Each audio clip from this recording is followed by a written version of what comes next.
Morning. അപ്പോൾ നമ്മുടെ ഇന്നത്തെ റെസിപ്പി എന്ന് പറയുന്നത് ഒരു ചായയാണ് കേട്ടോ. സാധാരണ ഉണ്ടാക്കുന്ന ചായയല്ല, കുറച്ച് വ്യത്യസ്തമായ ഒരു സ്പെഷ്യൽ ചായയാണ്. നമ്മളിപ്പോൾ ക്ലൈമറ്റൊക്കെ ഇടയ്ക്കിടയ്ക്ക് ചേഞ്ച് ആയിക്കൊണ്ടിരിക്കുകയാണ്. എല്ലാവർക്കും ചെറിയ ചെറിയ ബുദ്ധിമുട്ടുകളൊക്കെ ഉണ്ടാവാറുണ്ട്. ശരീരത്തിനാണെങ്കിലും തൊണ്ടയ്ക്കാണെങ്കിലും ഒക്കെ കുഞ്ഞു കുഞ്ഞു ബുദ്ധിമുട്ടുകളൊക്കെ ഉണ്ടാവാറുണ്ട്. അപ്പോൾ ആ ഒരു ബുദ്ധിമുട്ടുകൾക്കൊക്കെ നമുക്ക് വീട്ടിൽ ചെയ്യാൻ പറ്റുന്ന പരിഹാരങ്ങളിൽ പെട്ട ഒരു റെസിപ്പിയാണിത്. പിന്നെ നമുക്ക് ഒരു ചേഞ്ച് ആയിട്ടൊരു ചായ കുടിക്കണം എന്ന് തോന്നിയാലും ഈ ഒരു ചായ ഉണ്ടാക്കാം. അപ്പോൾ നിങ്ങളിൽ കൂടുതൽ പേരും ഈ ഒരു റെസിപ്പി ഉണ്ടാക്കിയിട്ടുണ്ടാവില്ലായിരിക്കും. പക്ഷേ ഈ ഒരു ചായയുടെ ടേസ്റ്റ് എന്ന് പറയുന്നത് എങ്ങനെയുണ്ട്? അതെ, ചായ ഉണ്ടാക്കി ഞാൻ കൊടുത്തിട്ടേ ഉള്ളൂ. കുടിച്ച ആളുകളുടെ അഭിപ്രായമാണ് നിങ്ങൾ കേൾക്കേണ്ടത്. അപ്പോൾ രാജീവനാണ് ചായ കുടിച്ചത്. ചായ കുടിച്ചിട്ട് തൊണ്ടയ്ക്ക് എങ്ങനെ ഉണ്ടായിരുന്നു എന്നാണ് ഞാൻ ചോദിച്ചത്. പക്ഷെ കമന്റ് വന്നത് വളരെ സ്ലോ ആയിട്ടാണ്. ഞാൻ വേറെ കാര്യം ചിന്തിച്ചോണ്ടിരിക്കുന്നതിനിടയിൽ എന്നോട് ചോദിച്ചത്, എന്നോടാ ചോദിക്കുന്നത് എനിക്ക് പെട്ടെന്ന് മനസ്സിലായില്ല. അതുകൊണ്ട് 2 സെക്കൻഡ് ഡിലേ വന്നത്. അപ്പോൾ ചായ നന്നായിരുന്നു എന്നാണ് എൻ്റെ അടുത്ത് പറഞ്ഞത്. എന്താണെന്ന് വെച്ചാൽ ചായ കുടിച്ചു കഴിഞ്ഞിട്ടുണ്ടെങ്കിൽ തൊണ്ടയ്ക്ക് നല്ല ആശ്വാസം കിട്ടും. അപ്പോൾ ഞാൻ ഒരുപാട് വലിച്ചു നീട്ടി ചായയെക്കുറിച്ച് പറയുന്നില്ല. എന്താണെന്ന് വെച്ചാൽ നമ്മുടെ കുരുമുളക് ചായയാണ്. അപ്പോൾ കുരുമുളക് ചായ എങ്ങനെയാണ് ഉണ്ടാക്കുന്നതെന്ന് നിങ്ങൾ കണ്ട് തന്നെ മനസ്സിലാക്കും. നമുക്ക് നമ്മുടെ കുരുമുളക് ചായ എങ്ങനെയാണ് തയ്യാറാക്കുന്നതെന്ന് നോക്കാം.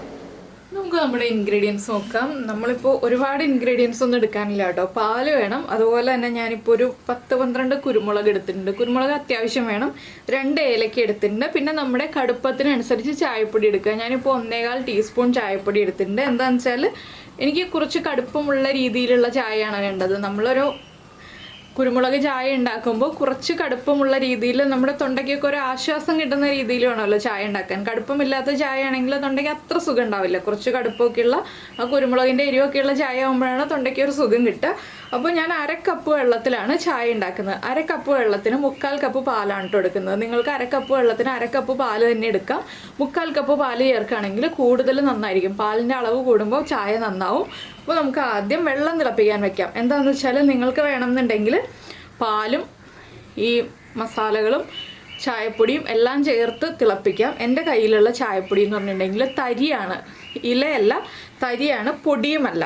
അപ്പോൾ പൊടി ചായപ്പൊടി ആണെങ്കിൽ മാത്രമേ നമുക്ക് ഒരുമിച്ച് എല്ലാം ചേർത്ത് തിളപ്പിക്കാൻ പറ്റുള്ളൂ. ഇതിൻ്റെ കടുപ്പം ഇറങ്ങി വരണം എന്നുണ്ടെങ്കിൽ കുറച്ച് സമയം എടുക്കും. അപ്പോൾ വെള്ളത്തിലേക്ക് ഈ നമ്മുടെ കുരുമുളക് ചതച്ചതും ഏലക്ക ചതച്ചതും ചായപ്പൊടിയും ഒരുമിച്ചിട്ടിട്ടാണ് ഞാൻ തിളപ്പിക്കുന്നത്. അതിനുശേഷം നന്നായിട്ട് തിളച്ച് ആ കടുപ്പൊക്കെ ചായപ്പൊടിയുടെ ഇറങ്ങി കഴിഞ്ഞിട്ടാണ് നമ്മൾ പാല് ചേർക്കുക.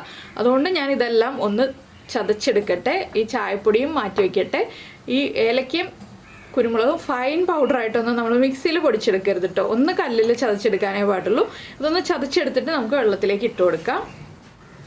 ഇപ്പോൾ നമ്മൾ ഇതുപോലെ നമ്മുടെ കുരുമുളകും ഏലക്കൊക്കെ ചതച്ചെടുത്തിട്ടുണ്ട്. കണ്ടോ, നന്നായിട്ട് പൊടിഞ്ഞിട്ടില്ല, ഒന്ന് ചതഞ്ഞ് വന്നിട്ടേ ഉള്ളൂ. ഇത്രയും മതി കേട്ടോ, ഇല്ലെങ്കിൽ വല്ലാതെ എരിവായിപ്പോവും. ഇനി നമുക്ക് വെള്ളം തിളപ്പിക്കാൻ വെക്കാം. ഇപ്പോൾ ഞാനൊരു 1/2 കപ്പ് വെള്ളം പാനിലേക്ക് വെച്ചിട്ടുണ്ട്. ഇതിലേക്ക് നമ്മൾ ചതച്ച് വെച്ചിരിക്കുന്ന കുരുമുളകും ഏലക്കയും ചേർത്തിട്ടുണ്ട്. ഇതിപ്പോൾ ഇതിലേക്ക് ഞാൻ നമ്മുടെ തരി ചായപ്പൊടി, മറ്റേ ബൗളിൽ ചായപ്പൊടിയുടെ തരി കാണാൻ പറ്റുന്നില്ല, അതുകൊണ്ടാണ് ഞാൻ ഇതിലേക്ക് മാറ്റിയത് കേട്ടോ. ഈ ചായപ്പൊടിയും കൂടി ചേർക്കുന്നുണ്ട്. ഇനി ഇതൊന്ന് നന്നായിട്ട് തിളച്ച് വരട്ടെ. അതിനുശേഷം നമുക്ക് ബാക്കിയുള്ള കാര്യങ്ങൾ ചേർക്കാം. ഞാനിപ്പോൾ പഞ്ചസാര ചേർക്കില്ല കേട്ടോ. ചായ നന്നായിട്ട് തിളച്ച് പാലും ചേർത്ത് തിളച്ച് കഴിഞ്ഞിട്ടേ ഞാൻ പഞ്ചസാര ചേർക്കുള്ളൂ. ലാസ്റ്റാണ് പഞ്ചസാര ചേർക്കാറുള്ളത്. അപ്പോൾ ഇനി ഇതൊന്ന് നന്നായിട്ട് തിളച്ച് ആ ചായപ്പൊടിയുടെ കടുപ്പൊക്കെ ഇറങ്ങി വരട്ടെ. അപ്പോൾ നമ്മുടെ ചായ ഇതാ തിളച്ച് കടുപ്പൊക്കെ പാകമായി വന്നിട്ടുണ്ട്. ഞാൻ ഇതിലേക്ക് ഒരു 3/4 കപ്പ് പാലും കൂടി ചേർക്കുകയാണ്. ഇനി പാലും തിളച്ച് കടുപ്പം പാകമായി വന്നു കഴിയുമ്പോൾ നമുക്ക് ബാക്കി കാര്യങ്ങളൊക്കെ ആഡ് ചെയ്യാം. അപ്പോൾ നിങ്ങൾ ഇങ്ങനെ ചായ ഉണ്ടാക്കി നോക്കിയിട്ടില്ലെങ്കിൽ ഉറപ്പായിട്ടും ഒന്ന് ട്രൈ ചെയ്യൂ കേട്ടോ. ഇപ്പോൾ ക്ലൈമറ്റ് ചേഞ്ച് ഒക്കെ അല്ലേ, ഇടയ്ക്ക് മഞ്ഞുണ്ട്, ചൂട് നന്നായിട്ടുണ്ട്, എല്ലാവർക്കും തൊണ്ടയ്ക്ക് അസ്വസ്ഥതയുണ്ട്, ശരീരം വേദന, അങ്ങനെ പല പല പ്രശ്നങ്ങളുണ്ട്. കുട്ടികൾക്കാണെങ്കിലും പനി ഇടയ്ക്കിടയ്ക്ക് വരുന്നുണ്ട്, തൊണ്ടയ്ക്ക് ബുദ്ധിമുട്ട് വരുന്നുണ്ട്. അപ്പോൾ അങ്ങനെയുള്ള സാഹചര്യങ്ങളിൽ നമുക്ക് വീട്ടിൽ ചെയ്യാൻ പറ്റുന്ന ചില പൊടിക്കൈകളാണ് ഇതൊക്കെ. പൊടിക്കൈകൾ മാത്രമല്ല, നമുക്ക് തൊണ്ടയ്ക്ക് ആശ്വാസം കിട്ടാനായിട്ട് നമ്മൾ മസാല ചായ ഉണ്ടാക്കി കുടിക്കാറുണ്ട്, ചുക്ക് കാപ്പി ഉണ്ടാക്കി കുടിക്കാറുണ്ട്. അതിൽ നിന്നൊക്കെ കുറച്ച് വ്യത്യസ്തമായിട്ടുള്ള ഒരു ചായയാണിത്, കുരുമുളക് ചായ. പൊതുവേ നമ്മൾ കുരുമുളക് ചായ ഉണ്ടാക്കാറില്ല. അപ്പോൾ കുരുമുളക് എന്ന് പറഞ്ഞിട്ടുണ്ടെങ്കിൽ തന്നെ തൊണ്ടയ്ക്ക് ഒരുപാട് ആശ്വാസം കിട്ടുന്ന ഒരു കാര്യമാണ്. അപ്പോൾ നിങ്ങൾ ഇതുപോലെ കുരുമുളക് ഉപയോഗിച്ചിട്ട് ചായ ഉണ്ടാക്കാറില്ല എന്നുണ്ടെങ്കിൽ ഉറപ്പായിട്ടും ഒന്ന് ട്രൈ ചെയ്യൂ. തൊണ്ടയ്ക്ക് നല്ല വ്യത്യാസം വരും, സൗണ്ടൊക്കെ നന്നായിട്ട് ബെറ്റർ ആവും.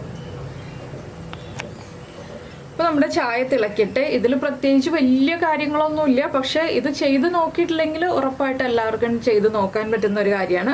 ആ ഏലക്കയുടെ ഫ്ലേവർ വരുമ്പോൾ കുരുമുളകിൻ്റെ ആ ഒരു കുത്തൽ വല്ലാതെ അങ്ങോട്ട് വരില്ല. അപ്പോൾ നിങ്ങൾക്ക് ഇതിലേക്ക് പഞ്ചസാര ചേർക്കണമെങ്കിൽ ചേർക്കാം കേട്ടോ. ഞാൻ ഇതിലേക്ക് തന്നെ പഞ്ചസാര ചേർക്കില്ല. ചായ തിളച്ച് കഴിഞ്ഞിട്ടേ പഞ്ചസാര ചേർക്കുള്ളൂ. അപ്പോൾ ചായ തിളച്ച് വരട്ടെ. അപ്പോൾ അങ്ങനെ നമ്മുടെ ചായ ഇതാ നന്നായിട്ട് തിളച്ചുകൊണ്ടിരിക്കുന്നുണ്ട്. ആവശ്യത്തിന് കടുപ്പൊക്കെ ആയിട്ടുണ്ട്. ഞാൻ പറഞ്ഞ പോലെ വല്ലാതെ സ്ട്രോങ് ചായ അല്ല കേട്ടോ, ആവശ്യത്തിന് സ്ട്രോങ് ആണ്. നിങ്ങൾക്ക് നന്നായിട്ട് സ്ട്രോങ് ആയിട്ടുള്ള ചായ വേണമെന്നുണ്ടെങ്കിൽ കുറച്ചുകൂടി സമയം തിളപ്പിച്ചാൽ മതി. ഈ തരി ചായപ്പൊടി ആകുമ്പോൾ കുറച്ച് സമയം കൂടി തിളപ്പിച്ചിട്ടുണ്ടെങ്കിൽ നല്ല സ്ട്രോങ് ആയിട്ടുള്ള ചായ കിട്ടും. ഇതാവുമ്പോൾ നല്ല പാകത്തിന് പാലൊക്കെ ചേർത്ത് നല്ല അടിപൊളിയായിട്ടുള്ളൊരു ചായയാണ്. ഇനിയിപ്പോൾ നമുക്കിത് അരിച്ച് ഒരു പാത്രത്തിലേക്ക് ഒഴിക്കാം. അതിനുശേഷം പഞ്ചസാരയൊക്കെ ചേർത്ത് പാകത്തിന് മധുരമാക്കിയിട്ട്, നിങ്ങളുടെ എരിവിനനുസരിച്ച് മധുരം എന്താണെന്ന് വെച്ചാൽ കുരുമുളകിൻ്റെ എരിവുള്ളതുകൊണ്ട് ഒരു പൊടിക്ക് മധുരം കൂടുതൽ ചേർക്കുന്നത് നല്ലതാണ്. അതുകൊണ്ടാണ് ഞാൻ എരിവിനനുസരിച്ച് മധുരം എന്ന് പറഞ്ഞത്. നമ്മളിപ്പോൾ ചുക്ക് കാപ്പിയൊക്കെ ഉണ്ടാക്കുമ്പോഴാണെങ്കിലും ഒരു പൊടിക്ക് മധുരം കൂടുതൽ ചേർക്കാറുണ്ടല്ലോ, അതിനനുസരിച്ച് മധുരം ചേർക്കുക. അപ്പോൾ ഞാനിപ്പോൾ ഒരു 1.25 ടീസ്പൂണാണ് പഞ്ചസാര ചേർക്കുന്നത്. ഞാനെടുത്ത ഈ അളവുകൾക്ക് വേണ്ടിയിട്ടുള്ള കാര്യങ്ങളാണ് കേട്ടോ പറയുന്നത്. 1.25 ടീസ്പൂണാണ് പഞ്ചസാര ചേർക്കുന്നത്. നിങ്ങൾക്ക് എത്രയും വേണ്ട എന്നുണ്ടെങ്കിൽ അത്രയും ചേർക്കേണ്ട ആവശ്യമില്ല. ഇനിയിപ്പോൾ ഞാനിതൊന്ന് അരിച്ചെടുക്കട്ടെ. നന്നായിട്ട് തിളച്ചുകൊണ്ടിരിക്കുന്നുണ്ട്. ഇത്രയും തിള മതി. ഒരുപാട് തിളച്ചു കൂടി പോയിട്ടുണ്ടെങ്കിൽ കടുപ്പം കൂടിപ്പോവും. അതുകൊണ്ടാണ് ഞാനിത് അരിച്ചു മാറ്റട്ടെ. അപ്പോൾ നമ്മുടെ ചായ ഇതാ നമ്മൾ കപ്പിലേക്ക് ഒഴിച്ച് സെർവ് ചെയ്തിട്ടുണ്ട്. ചൂടോടുകൂടി ഊതി കുടിക്കുക. എല്ലാവരും ഉണ്ടാക്കി നോക്കുമെന്ന് വിചാരിക്കുന്നു. നിങ്ങൾക്ക് ഈ ഒരു വീഡിയോ ഇഷ്ടമായിട്ടുണ്ടെങ്കിൽ ഉറപ്പായിട്ടൊന്ന് ലൈക്ക് ചെയ്യാനും കമൻറ്റ് ചെയ്യാനും മറന്നു പോരുത്. അപ്പോൾ ഈ ഒരു ക്ലൈമറ്റിൽ ഏറ്റവും സ്യൂട്ടായിട്ടുള്ള റെസിപ്പിയാണിതെന്ന് തോന്നുന്നു. നിങ്ങൾ ട്രൈ ചെയ്ത് നോക്കുമല്ലോ. പിന്നെ നമ്മുടെ ചാനൽ ഇതുവരെ സബ്സ്ക്രൈബ് ചെയ്തിട്ടില്ലെങ്കിൽ ഉറപ്പായിട്ടൊന്ന് സബ്സ്ക്രൈബ് ചെയ്ത് സപ്പോർട്ട് ചെയ്യണേ. സബ്സ്ക്രൈബ് ചെയ്യുന്നതിന് ഈ വീഡിയോയുടെ താഴെയുള്ള റെഡ് സബ്സ്ക്രൈബ് ബട്ടൺ ഒന്ന് ക്ലിക്ക് ചെയ്യുക. അതിൻ്റെ റൈറ്റ് സൈഡിലുള്ള ബെല്ലൈക്കണും ക്ലിക്ക് ചെയ്യുക. അപ്പോൾ ഓളെന്ന് പറഞ്ഞിട്ട് ഓപ്ഷൻ കാണാം. ആ ഓളും കൂടി പ്രസ് ചെയ്തിട്ടുണ്ടെങ്കിൽ ഞാൻ എപ്പോഴും വീഡിയോ അപ്ലോഡ് ചെയ്യുമ്പോൾ നിങ്ങൾക്ക് നോട്ടിഫിക്കേഷൻ വരും. അപ്പോൾ നമുക്ക് നമ്മുടെ അടുത്ത റെസിപ്പിയുമായിട്ട് അടുത്ത ദിവസം വീണ്ടും കാണാം.